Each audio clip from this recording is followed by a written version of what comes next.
Aku datang bukan untuk memanggil orang benar, melainkan orang berdosa, supaya mereka bertobat.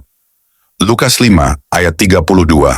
Perjalanan hidup Afshin Javid mencerminkan janji Yesus yang datang untuk menyelamatkan orang-orang berdosa. Sebagai seorang yang hidup dalam kebencian, kekerasan, dan fanatisme agama, Javid terjebak dalam dosa yang membelenggu hatinya.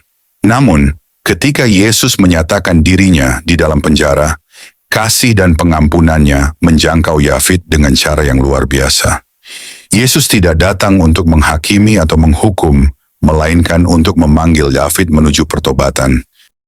Shalom, selamat sore Bapak Ibu, Saudara yang dikasihi Tuhan Yesus Kristus. Selamat kita berjumpa kembali dalam renungan sore hari ini.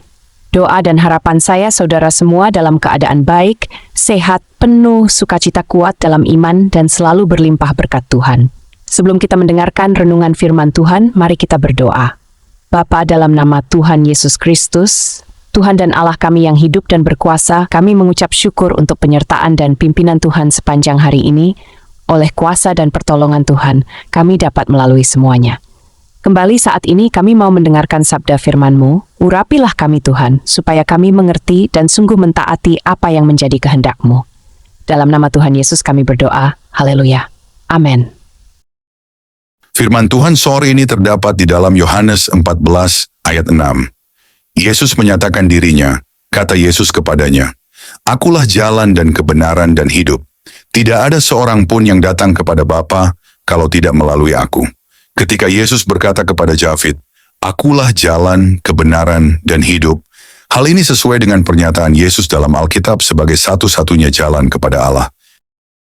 Afshin Javid adalah seorang pria yang dulunya hidup dalam kegelapan. Sebagai seorang mantan pejuang Hizbullah dari Iran, hidupnya dipenuhi dengan kebencian, kekerasan, dan fanatisme agama. Ia adalah seorang Muslim yang sangat taat, yang percaya bahwa kekerasan adalah bentuk pembelaan terhadap imannya. Dengan keyakinan itu, ia tak segan-segan menanam ranjau darat, melaksanakan eksekusi, dan menebar kebencian terhadap orang-orang Yahudi, serta mereka yang dianggap sebagai musuh. Kebencian telah menjadi bagian dari identitasnya, menguasai hatinya, dan memandu tindakannya. Namun rencana Tuhan jauh lebih besar dari semua itu. Dalam kedaulatannya, suatu hari, dalam perjalanan untuk menyebarkan ajaran Islam dan membawa paspor palsu, Javid ditangkap oleh otoritas Malaysia. Penangkapannya ini menjadi titik balik dalam hidupnya. Ia dijebloskan ke dalam penjara, sebuah tempat yang bagi banyak orang adalah akhir dari kebebasan, tetapi baginya menjadi awal dari kebebasan sejati. Di dalam penjara, Javid tetap memegang teguh ajaran Islam. Ia berdoa dengan disiplin, membaca Al-Quran, dan mencari makna dalam agamanya. Namun semakin keras ia berusaha, semakin dalam ia merasa ada kekosongan yang tak dapat ia isi. Dalam pergumulannya, ia mulai menyadari bahwa agama yang selama ini ia yakini tidak mampu memberi jawaban atas kerinduan terdalam jiwanya. Ia merasa seperti orang yang tenggelam tanpa ada tangan yang mampu menolongnya keluar dari lautan gelap itu. Hingga pada suatu malam Tuhan yang hidup menjawab pencariannya. Ketika Javid sedang berdoa, tiba-tiba ruangan gelap itu diterangi oleh cahaya yang begitu terang, cahaya yang tidak berasal dari dunia ini. Dalam keterkejutan dan ketakutannya, Javid melihat seorang pribadi bercahaya muncul di hadapannya. Pribadi itu begitu suci, begitu murni, sehingga kehadirannya menggetarkan seluruh jiwa Javid. Cahaya itu bukan hanya menerangi ruangan, tetapi juga menyingkap kegelapan hatinya. Pribadi bercahaya itu menghampirinya, dan dengan penuh kasih mengulurkan tangannya. Dalam sekejap, Javid merasakan beban berat yang selama ini menghancurkan dirinya, terangkat begitu saja. Semua dosa, kebencian, dan kejahatan yang ia pikul seolah lenyap. Kemudian pribadi itu berbicara dengan suara yang lembut namun penuh kuasa, "Aku memaafkanmu." Kata-kata itu menusuk hatinya, bukan dengan rasa sakit, tetapi dengan kasih yang melimpah. Dengan gemetar, Javid bertanya, "Siapa engkau?" Pribadi itu menjawab dengan kalimat yang mengubah segalanya, "Akulah jalan, kebenaran, dan hidup." Dan untuk pertama kalinya dalam hidupnya, Javid mendengar nama yang tak pernah ia bayangkan akan ia temui, Yesus Kristus. Saat itu juga, segala sesuatu berubah.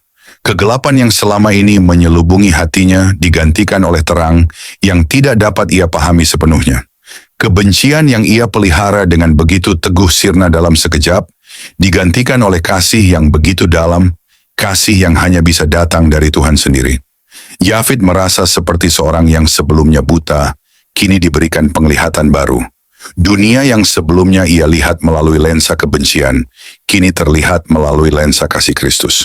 Setelah pertemuan ilahi itu, Yafid tidak lagi sama. Hidupnya diubahkan secara radikal oleh kasih dan anugerah Kristus. Ia meninggalkan kehidupannya yang lama dan menyerahkan dirinya sepenuhnya kepada Tuhan. Tidak hanya itu, ia menjadi saksi hidup akan kuasa transformasi Kristus. Yafid kini melayani sebagai seorang misionaris, memberitakan Injil kepada mereka yang membutuhkan kasih dan pengampunan Tuhan.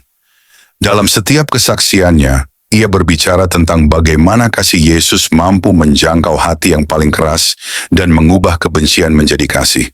Melalui hidupnya, Yafid menjadi bukti nyata bahwa tidak ada yang mustahil bagi Allah.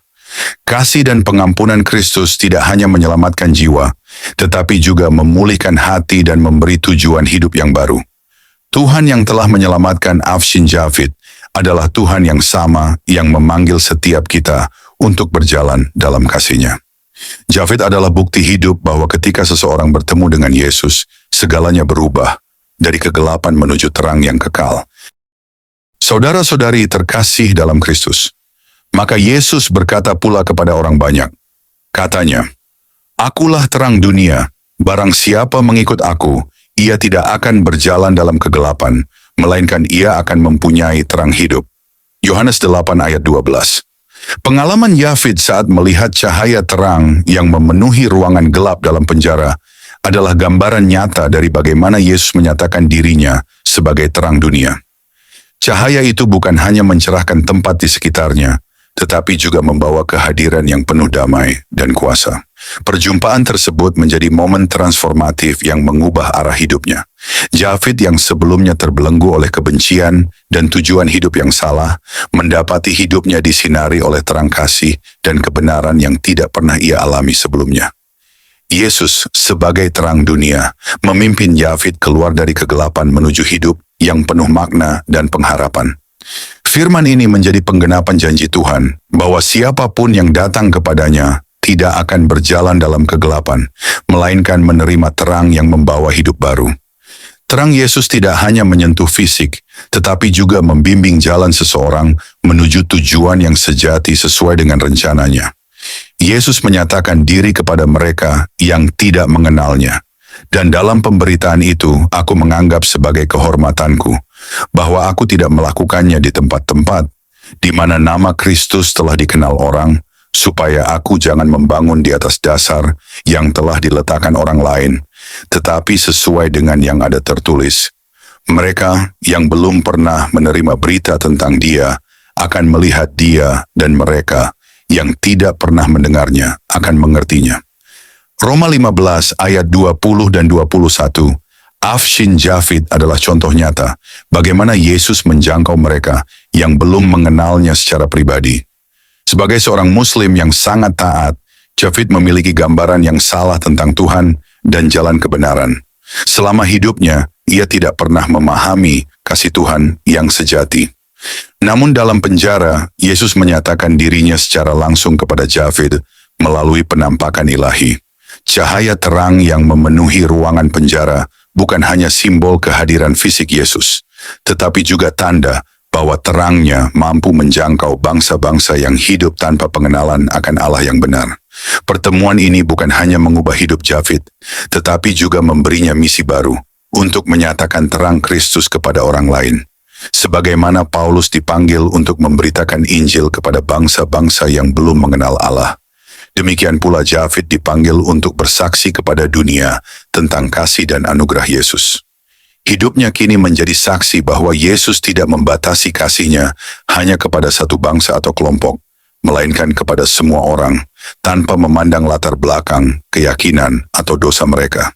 Yesus yang menyatakan diri kepada Yafid adalah Tuhan yang sama yang terus bekerja hingga hari ini, menjangkau hati yang belum mengenalnya dan membawa mereka kepada terang-Nya yang kekal.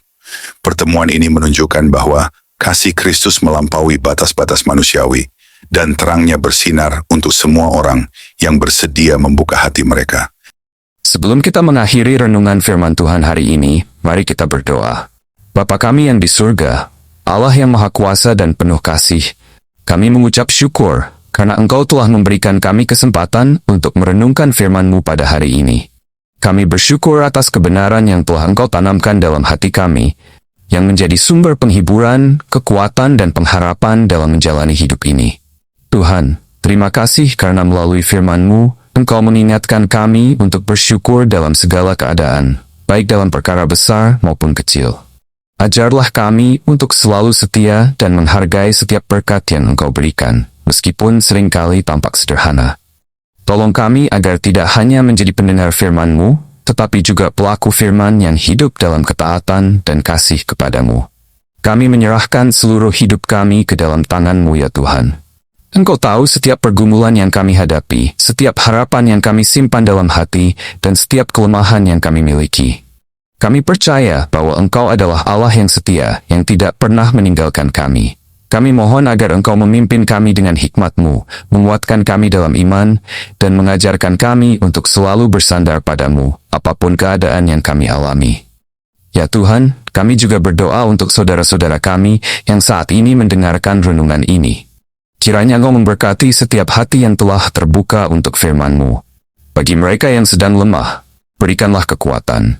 Bagi yang sedang berduka, hiburlah mereka dengan kasih-Mu. Bagi yang sedang bersuka cita, ajarlah mereka untuk selalu mengucap syukur kepadamu. Kami berdoa untuk hari-hari ke depan ya Tuhan. Kiranya Engkau senantiasa menyertai kami dalam segala aktivitas dan keputusan yang kami ambil. Biarlah hidup kami menjadi kesaksian yang memuliakan nama-Mu dan menjadi berkat bagi sesama kami. Jadikanlah kami pribadi yang setia dan bersyukur dalam perkara kecil, agar kami layak menerima perkara besar yang Engkau percayakan di masa depan. Saat kami mengakhiri renungan ini, kami memohon perlindungan-Mu atas hidup kami. Jauhkan kami dari segala mara bahaya, lindungilah kami dari dosa, dan tuntunlah kami untuk selalu berjalan dalam terang kasih-Mu. Kami percaya bahwa Engkau adalah Allah yang berkuasa, yang memegang kendali atas setiap langkah hidup kami. Terima kasih ya Bapa, atas kasih-Mu yang tidak pernah habis, atas anugerah-Mu yang selalu baru setiap hari, dan atas pengharapan yang Engkau berikan kepada kami. Kami mengakhiri doa ini dengan penuh keyakinan bahwa Engkau telah mendengar dan menjawab setiap permohonan kami sesuai dengan kehendak-Mu yang sempurna. Dalam nama Tuhan Yesus Kristus, kami berdoa amin.